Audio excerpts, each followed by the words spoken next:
What if you could earn money after you stop working for it? Not a fantasy, not a get-rich-fast trick. Real income that keeps coming after the setup, that's passive income. Welcome back. On this channel, we explain simple, realistic ways to build money that works for you. Today, we cover what passive income actually means, how it really works, and a step-by-step path you can follow. So let's get started. Passive income is money you collect on a regular basis while doing little or no daily work for it after the initial build. Passive income means you do most of the work up front, then collect regular payments later. The phrase gets used loosely, so start with the simple definition. Passive income comes from letting a system run on its own. That system might be money you invested, a business you automated, or a product that sells while you sleep. The core idea is front-loaded effort or capital, followed by maintenance that's small compared with the startup work. A useful working definition used by many financial writers is this: earnings from ventures that require little to no ongoing effort, like rental properties, royalties, or digital product sales. Most people mix up passive income and no-effort income. They are not the same. Passive income usually needs real work up front. You research, build, record, code, or buy an asset. Then you optimize and automate. After that, you still monitor performance, fix issues, and occasionally update the product. The passive part is that your day-to-day time drops to a fraction of what you put in during the build phase. Think of this like planting a garden. The first years you clear land, plant, water, and prune. Later, the trees produce fruit each season with minimal hands-on work. There are categories that most passive strategies fall into. Financial assets pay interest or dividends. Real estate pays rent. Royalties come from books, songs, or patents. Digital products pay when someone buys them online. Each category has its own rules and risks. Let's look at a few examples and what to expect from each.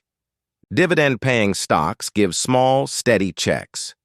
If an index yields about 1.3% a year and you want $10,000 from dividends, you'd need roughly $770,000 invested. That shows why dividends alone are often only one part of a plan. Most investors use dividends as one piece of a broader portfolio. Now compare that with long-term stock market returns. Stocks historically return more through price growth plus dividends. Over many decades, the average annualized return for the U.S. market has been near 10% before inflation and around 7 to 8% after inflation, depending on the period measured. Here's a short note. Use these long-run numbers as planning guides, not guarantees. They vary year to year. If you build passive income by investing in broad index funds, the main engine is compounding. Reinvest dividends, let time do the work, and your portfolio grows. Real estate is a different math. Rental yields vary by market.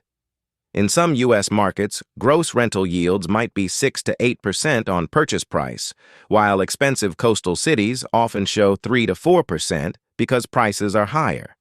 Net yield after expenses is lower. Investors therefore model vacancy, maintenance, property taxes, insurance, and management fees. If you use a property manager, expect to pay 8 to 12% of rent. That reduces your cash flow but removes daily work. For many people, single-family rentals or small multi-unit buildings are a reliable source of steady monthly income once the cash flow and capex plan are right. Another practical route is digital products and online businesses. These include e-courses, templates, e-books, stock photos, mobile apps, or membership sites. The upfront work here is content creation and setting up sales funnels. The ongoing work is handling support, occasional updates, and marketing. Digital products can have very high profit margins once they sell regularly, but you must drive traffic or build an audience first.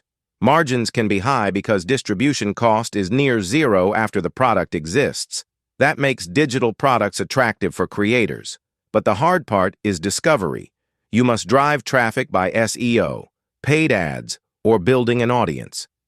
A typical beginner might make little at first and then scale to consistent monthly revenue after a few months to a year. Successful creators often report 80 to 90% of revenue as profit on digital products after fixed costs, once volume is established. Royalties and licensing are another classic example of passive income. A book that sells steadily, a license for a photo library, or a piece of music used in ads can pay for years. The income per sale may be small. The strength here is longevity. One title that sells 1,000 copies a year at a $5 royalty equals $5,000 a year without daily work. The realistic pathway is to build multiple small earners, not rely on a single blockbuster. Peer-to-peer lending and bond-like instruments pay interest. Yields vary widely and risk is correlated with yield. Here's a simple rule to follow. Higher yield usually means higher default risk, so always diversify. Using bonds or lending for passive income requires portfolio diversification and careful risk management. Another accessible option is REITs, which are publicly traded real estate funds. REIT yields often fall in the 3 to 8% range depending on sector and interest rates. They give real estate exposure without landlords' headaches, and you can buy or sell them like stocks. Now let's talk about time frames and expectations. Expect months to years before a passive stream becomes meaningful. A simple rental property can generate positive cash flow within the first month of occupancy, but the real value comes from principal paydown and appreciation, which compound over years. A digital course might take 3 to 9 months to build and test. Dividends grow slowly unless you already have big capital. In short, passive income is usually slow and steady, not instant. Here are some practical steps to get started. First, pick one model and learn it. Don't try to do rental properties and publish courses at the same time. Pick one and run a short experiment that fits your budget.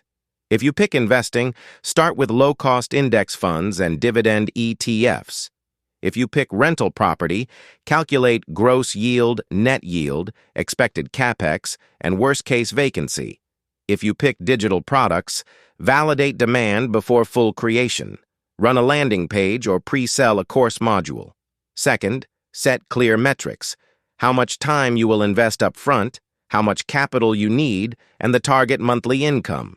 Third, automate and delegate as soon as cash flow supports it. Use property managers, virtual assistants, or fulfillment services. Automation and delegation turn active time into passive time. That's the point. Fourth, track tax and legal requirements. Use the right account or entity to protect your assets. Fifth, keep a small emergency fund for each stream. Passive does not mean no risk. Now let me reveal some common mistakes to avoid.